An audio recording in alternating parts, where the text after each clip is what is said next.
बाबासाहेबांचं आयुष्य म्हणलं तर पूर्ण संघर्षमय आयुष्य आहे. बाबासाहेबाला घडवण्यामध्ये त्यांच्या माय माऊलीची भूमिका काय, त्यांच्या वडिलांची भूमिका काय, हे जर आपल्याला बघायचं झालं तर एका छोट्याशा प्रसंगावर आपण सांगू शकतो. बाबासाहेब शाळेमध्ये गेले. शाळेमध्ये गेल्यानंतर त्यांना त्या काळातले जे प्रसंग परेशानी ज्या झाल्यात ते त्यांनी घरी येऊन आपल्या आईला सांगितलं की मला असा त्रास आहे, मला असा त्रास आहे, लोक मला सतवत आहेत.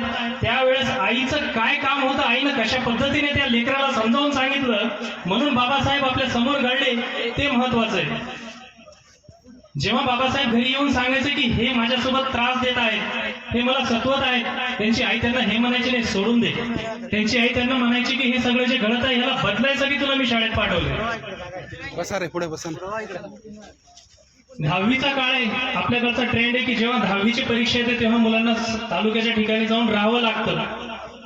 त्या काळात बाबासाहेब आणि त्यांचे वडील रामजी बाबा हे तालुक्याच्या ठिकाणी गेले. पहिला दिवस आहे, परीक्षा देऊन आलेत बाबासाहेब.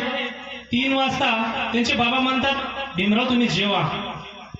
ते जेवतात आणि अभ्यासाला लागतात. दुसरा दिवस आहे, पुन्हा म्हणतात बाबा तुम्ही जेवा.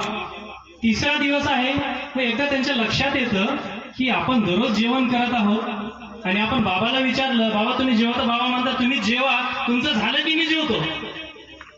पण आपण जेवण केल्यानंतर त्या टोपलीमध्ये भाकरी शिल्लक राहत नाही. बाबा काय खात असतील. मग एकदा परत ते जेवायला बसले. बाबा म्हणले तुम्ही जेवा, तुमचं झालं की मी जेवतो. मग चटकन भीमराव त्यांना विचारतात बाबा माझं जेवण झाल्यावर टोपलीमध्ये भाकरी शिल्लक राहत नाही, मग तुम्ही खाता काय? भीमरावचे वडील त्यांना म्हणतात भीमराव या भाकरीनं माझी भूक भागायची नाही हो, या भाकरीनं माझी भूक भागायची नाही हो. तुम्ही इतके मोठे व्हा, इतके मोठे व्हा, इतके मोठे व्हा की तुमच्या नावासमोरच्या डिग्र्या वाचायला अर्धा तास लागला पाहिजे, तेव्हा माझी भूक भागत. तर माझ्या असंख्य लेकरांचं जे भविष्य आहे, त्यांचं जे हक्क आहे ते खाऊन टाकणार, म्हणून मला जावं लागल. अशा परिस्थितीमध्ये असा नेता होता जे कोणाला विसरला नाही. ते जेव्हा लंडनच्या युनिव्हर्सिटीमध्ये होते अभ्यास करायला, ते अभ्यास करता करता त्यांच्या काही मित्रांच्या लक्षात आलं की तुम्ही जेवत बी नाही, दुपारच्या वेळेस सगळे लोक कॅन्टीन मध्ये जातात, तुम्ही रात्री आम्ही तुम्हाला पाहिलं तुम्ही झोपतही नाही, हे कसं शक्य आहे? तेव्हा त्यांचं प्रामाणिक उत्तर होतं मित्रा माझ्याकडे दुपारी जेवायला पैसे नाही आणि तू म्हणतो मी रात्री झोपत नाही, मला रात्री झोपायला वेळ नाही. मग ते म्हणतात तुम्ही जेवणार नाही, तुम्ही झोपणार नाही, तुमच्या अंगामध्ये ताकद कशी राहील? ते म्हणतात जेव्हा मी जेवणाचा विचार करतो तेव्हा माझ्यासमोर माझा समाज उभा राहतो, जेव्हा मी झोपायचा विचार करतो माझ्यासमोर राज्याचे शाहू महाराज उभे राहतात. ते मला प्रश्न विचारतात या असंख्य बांधवांचं काय?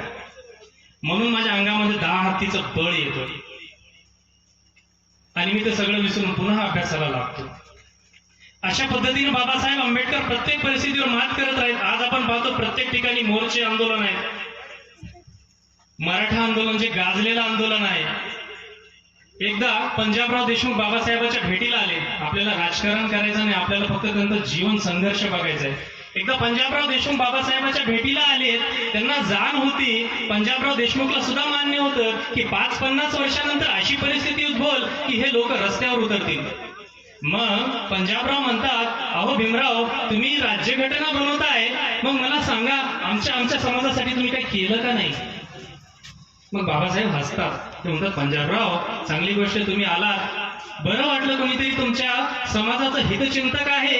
ठीक आहे मी जरा फेरफटका मारून येतो, तुम्ही एकदा नजर टाका, कच्चा आराखडा तयार आहे राज्यघटनेचा.